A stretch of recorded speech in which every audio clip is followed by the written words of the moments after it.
வணக்கம். உலகே நடுநடுங்க வைத்துக் கொண்டிருக்கக்கூடிய தர்மஸ்தாலாவில் நடந்திருக்கக்கூடிய சம்பவம், அந்த துப்புரவு தொழிலாளி அவர் கொடுத்திருக்கக்கூடிய அந்த வாக்குமூலத்தில் சொல்லியிருக்கக்கூடிய ஒரு விஷயம் அப்படிங்கிறது, ஏராளமான நபர்கள் அங்கே கொன்று புதைக்கப்பட்டிருக்கிறார்கள். அதில் பெரும்பாலானவர்கள் பெண்கள். அதில் பெண்களில் குறிப்பாக நீங்கள் பார்த்தீங்க அப்படின்னா 18 வயதுக்கு குறைவானவர்கள். அதில் ஒரு குழந்தை ஸ்கூல் பேக்கோடு புதைத்திருக்கிறோம் அப்படிங்கிற மாதிரி அவர் வாக்குமூலம் கொடுத்திருக்கிறார். அந்த அளவிற்கு மிக கொடூரமான சம்பவம் இன்றைக்கு அரங்கேறி இருக்கிறது. ஆனால் என்ன அப்படின்னு பார்த்தீங்கன்னா, இது தொடர்பான வழக்கு அங்கே இருக்கக்கூடிய ஒரு லோக்கல் கோர்ட்டுக்கு போயிருக்கு, கர்நாடகா லோக்கல் கோர்ட்டுக்கு போயிருக்கு. ஆனால் அந்த கோர்ட் என்ன சொல்லியிருக்கு அப்படின்னா, இனிமேலால் இது தொடர்பான விஷயங்களை யாரும் பேசக்கூடாது, தர்மஸ்தாலா அப்படிங்கிற வார்த்தையை இனிமேலாக யாரும் பயன்படுத்தக்கூடாது. இந்த தர்மஸ்தாலா சுற்றி இருக்கக்கூடிய பகுதிக்கு சொந்தக்காரராக இருக்கக்கூடிய, உரிமையாளராக இருக்கக்கூடிய ஒரு குடும்பத்தினுடைய ஒரு மூத்த உறுப்பினராக இருக்கக்கூடிய, பாஜகவினுடைய ராஜ்யசபா மெம்பராக இருக்கக்கூடிய வீரேந்திர கவுடா அவருடைய பெயரை யாரும் சொல்லக்கூடாது அப்படின்னு கோர்ட்டு ஒரு அதிரடி உத்தரவை பிறப்பித்திருக்கிறார்கள். அடுத்தது கூடுதலாக என்னென்னா, இது தொடர்பாக வீடியோக்கள் நீங்கள் பார்த்தீங்கன்னா 8442 ஆன்லைன் லிங்கை உடனடியாக ரிமூவ் பண்ணுங்கன்னு சொல்லியிருக்கிறாங்க. கூடுதலாக நீங்கள் பார்த்தீங்கன்னா 4440 யூடியூப் வீடியோஸ் உடனடியாக டிலீட் பண்ணணும் அப்படிங்கிற மாதிரி சொல்லியிருக்கிறாங்க. இப்போ நீங்கள் நல்லா பார்த்துக்கணும், நீங்கள் இந்த வழக்கு தொடர்பான விசாரணைக்காக ஒரு 20 பேர் கொண்ட குழு இன்றைக்கு கர்நாடக காங்கிரஸ் அரசால் நியமிக்கப்பட்டிருக்கிறது. நல்ல விஷயம். ஆனால் நியமிக்கப்பட்ட சில மணி நேரத்திலேயே மிகச்சிறந்த அதிகாரிகள் என்று சொல்லக்கூடிய 2 பேர் நீக்கம் செய்யப்பட்டிருக்கிறார்கள். இதெல்லாம் நடந்துகிட்ருக்கு. அப்போ நீங்கள் பார்க்க வேண்டியது, இப்படிப்பட்ட ஒரு உலகமே நடுங்கக்கூடிய ஒரு சம்பவம் நடந்திருக்கிறது. கர்நாடகாவில் இருக்கக்கூடிய ஊடகங்கள் இதை பற்றி பேசுகிறாங்களா? இல்லை. கட்சிகள், இங்கே இருக்கக்கூடிய இந்தியாவில் இருக்கக்கூடிய கட்சிகள் பேசுகிறார்களா? பெரிய அளவில் இல்லை. அப்போ எல்லாருமே ஒரு சைடில் நிற்கிறாங்க. பாதிக்கப்பட்டவர்களுடைய உறவினர்கள் எல்லாம் ஒரு பக்கம் இருக்கிறாங்க.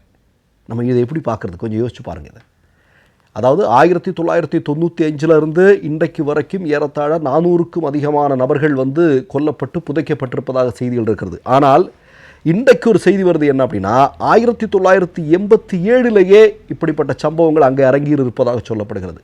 பிரேமலதான்னு சொல்லிட்டு ஒரு பெண்மணி, அவங்க இதே மாதிரி பாலியல் வன்புணர்வுக்கு உட்படுத்தப்பட்டு கொலை செய்யப்பட்டிருப்பதாக சொல்லப்படுகிறது. நாம் ஏற்கனவே சொல்லியிருந்தோம், 2003 அனன்யா பட் என்று சொல்லக்கூடிய ஒரு மூத்த சிபிஐ அதிகாரி பெண்மணி, அவங்களுடைய பொண்ணு எம்பிபிஎஸ் படிக்கிறதுக்காக இங்கே வந்த இடத்துல மாயமாக இருக்கிறாங்க. இன்று வரைக்கும் அவர்களை கண்டுபிடிக்க முடியலை.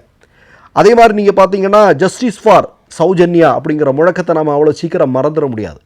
இந்த பகுதியை ஒட்டி ஒலித்த முழக்கம் இன்றைக்கு வரைக்கும் ஒலித்து கொண்டு இருக்கக்கூடிய முழக்கம். அப்போ நீங்கள் எலும்புக்கூடுகள் கண்டெடுக்கப்படுகிறது, காணாமல் போனவர்கள் பற்றி இன்னைக்கு வரைக்கும் தெரியல.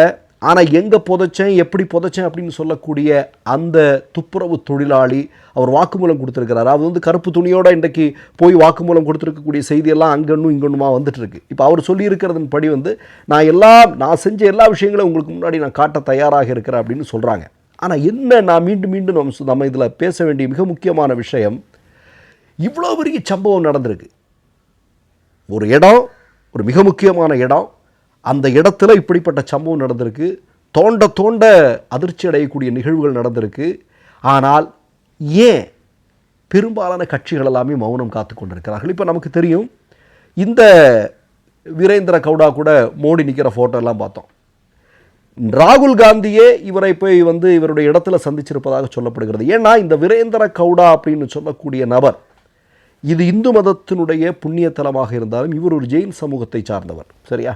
இவர் இந்த வட்டிக்கு கொடுக்கறது, அதாவது பணம், அங்கே இவர் இருக்கக்கூடிய அந்த மாவட்டத்தை சார்ந்தவர்களுக்கு ஏறத்தாழ 10,000 கோடி ரூபாய்க்கு மேலே வட்டிக்கு பணம் கொடுத்துருப்பாக சொல்கிறார். 10,000 கோடி ரூபாய்க்கு மேலே ஏறத்தாழ 25,000 பெண்களுக்கு கொடுத்துருப்பாக சொல்லப்படுது. அப்போ எவ்வளவு வலிமையானவர்களாக இருக்க முடியும்? கொஞ்சம் யோசிச்சு பாருங்கள். 2 லட்சம் கோடி ரூபாய் சொத்து இவங்களுக்கு இருக்குன்னு சொல்கிறாங்க. 2 லட்சம் கோடி ரூபாய்க்கான சொத்து. அப்போது இவங்களை இது எல்லாத்தையும் தாண்டி அவங்க மேலே ஒரு விசாரணை நடக்குமா? இப்போ அவங்க தான் குற்றவாளி அப்படிங்கிறதெல்லாம் இல்லை, நம்முடைய வாதம் அது அல்ல. ஆனால் இந்த இடம் அவர்களுடைய கைகள் இருக்கிறது, அவர்களுடைய கட்டுப்பாட்டில் இருக்கிறது. அவர்களும் அப்போ விசாரிக்கப்படணும் இல்லையா? இத்தனை வருஷமாக இப்படிப்பட்ட சம்பவம் நடந்துட்டு இருக்கு அப்படின்னா அது அவங்க விசாரிக்கப்படணும் இல்லையா? அப்போ இன்றைக்கு அவர்களின் மீது இன்றைக்கு ஆட்சி அதிகாரத்தில் இருப்பவர்கள் நடவடிக்கை எடுக்கணும் இல்லையா? இப்போ காங்கிரஸ் என்ன சொல்லுது, என்ன நடந்தாலும் நாங்கள் கண்டிப்பாக இதை வந்து உண்மையை கொண்டு வருவோன்னு சொல்கிறாங்க. அங்கே இருக்கக்கூடிய பாஜகக்காரன் என்ன சொல்கிறான், அவன் சொல்கிறான் அந்த கோயில் அதனுடைய புனிதத்தன்மை அது இதெல்லாம் கெடுத்துடாமல் இந்த பார்த்துக்கணும் அப்படிங்கிற மாதிரி அவன் சொல்கிறான். ஆனால் நான் என்ன கேட்கிறேன், இவ்வளோ பெரிய சம்பவம் நடந்திருக்கிறது, வீதிகளில் வந்து ஒரு போராட்டம் நடத்துவதற்கோ அல்லது ஊடகங்களுடைய தலைப்புச் செய்தியாக இதை மாற்றுவதற்கோ அல்லது எதிர்க்கட்சிகளாக இருக்கக்கூடியவர்களே இதை வந்து ஒரு அரசியல் ஆயுதமாக பயன்படுத்துவதற்கோ ஏன் தயங்கி கொண்டிருக்கிறார்கள் அப்படிங்கிற கேள்வி தான் நம்ம இப்போ இந்த இடத்துல முன்வைக்க வேண்டியது இருக்குது. நீங்கள் சாதாரணமாக ஒருத்தர் ஒரு கொலை நடந்தாலே அது எவ்வளோ பெரிய செய்தியாக இன்றைக்கி ஊடகங்களில் வருது. இப்போ இவ்வளோ பெரிய சம்பவம் நடந்திருக்கிறது ஏன் இன்றைக்கி வந்து ஒரு ஒன்றும் இல்லைங்க. நீங்கள் கர்நாடகாவில் இருக்கக்கூடிய ஒரு யூடியூபர், அவருடைய பேரை நான் மறந்துட்டேன், அவர் தான் முதல்ல ரொம்ப ஆதாரத்தோடு வெளியிடுறாரு. ஏறத்தாழ முதல் வீடியோவே 18 மில்லியன் ஏதோ போயிடுச்சு. அடுத்ததாக இன்னொரு வீடியோ அது ஒரு 4 மில்லியன் மாதிரி போயிருக்கு. அந்த யூடியூபர் மீது எஃப்ஐஆர் பதிவு செஞ்சுருக்காங்க. அதாவது இந்த சம்பவத்திற்கு பின்னால் இருக்கக்கூடிய நபரின் மீது விசாரணை கூட இன்ன வரைக்கும் ஆரம்பிக்கலை. ஆனால் இது தொடர்பான ஆதாரங்களை வெளியிட்டார்கள் என்று சொன்னதற்காக ஒரு யூடியூபரின் மீது எஃப்ஐஆர் பதிவு செய்யப்பட்டிருக்கிறது.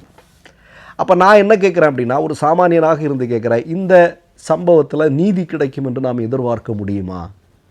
தெரில.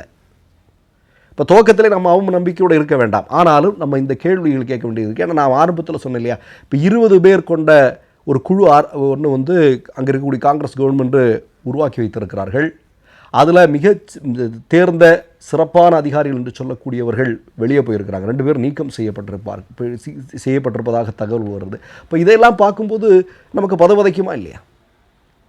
இப்போ நம்ம வீட்டு பிள்ளை தான் மாயமாக போயிடுச்சு, அந்த இடத்துல போன இடத்துல காணோம் அப்படின்னா நமக்கு எப்படி இருக்கும்? அப்போ இப்படிப்பட்ட சம்பவங்கள் எல்லாம் இன்றைக்கு இங்கேருந்து வந்து கொண்டிருப்பது நினைக்கும் போது இதில் நான் என்ன சொல்கிறேன் அப்படின்னா, இப்போ நீங்கள் பாருங்களேன், காஷ்மீரில் ஒரு சம்பவம் நடந்தது, இதே மாதிரி ஒரு கோயிலுக்குள்ளே ஒரு சம்பவம் நடந்தது.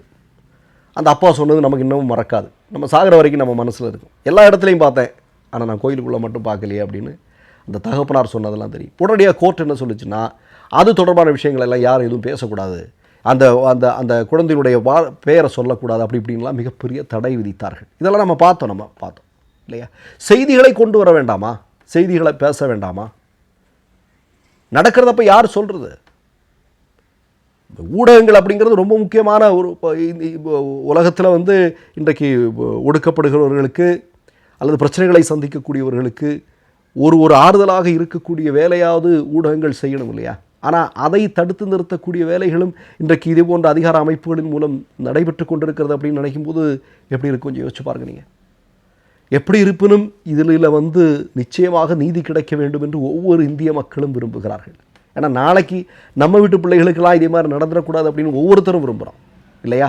அது நடக்கும் என்ற நம்பிக்கையோடு மற்றொரு நிகழ்வில் சந்திப்போம். நன்றி, வணக்கம். மை நேம் இஸ் ரெட் சேனலை சப்ஸ்கிரைப் பண்ணிக்கோங்க. அதுக்கப்புறமா பக்கத்தில் இருக்கிற ஜாயின் பட்டனை கிளிக் பண்ணீங்கன்னா ஒரு நியூ பேஜ் ஒன்று ஓப்பன் ஆகும். அதுலேயும் ஜாயின் பட்டனே கிளிக் பண்ணிக்கோங்க. அதில் பார்த்தீங்கன்னா credit R debit card options இருக்கு. இதில் உங்களுக்கு விசா, மாஸ்டர் கார்டு, ரிப்பே அப்படின்னு 3 ஆப்ஷன்ஸ் கொடுத்துருக்காங்க. அதில் நீங்கள் எந்த கார்டு சூஸ் பண்ணுறீங்களோ அந்த கார்டோட நம்பர் என்டர் பண்ணிக்கோங்க. அப்புறமா கார்டோட வேலிடிட்டி மந்த் அண்ட் இயரை டைப் பண்ணிக்கோங்க. அடுத்தபடியா உங்க கார்டோட பின்னால சிவிசி கோடுன்னு சொல்லிட்டு 3 நம்பர்ஸ் கொடுத்துருப்பாங்க. அந்த நம்பரை இதில் என்டர் பண்ணிக்கோங்க. அப்புறமா அட்ரஸ் அண்ட் இன்ஃபர்மேஷன் என்டர் பண்ணிட்டு பைங்கிற பட்டனை கிளிக் பண்ணிக்கோங்க. ஒருவேளை உங்க கார்டு நம்பர் இன்வாலிட்னு காமிச்சிச்சுன்னா உங்க கார்டுல இன்டர்நேஷனல் யூசேஜை எனேபிள் பண்ணுங்க.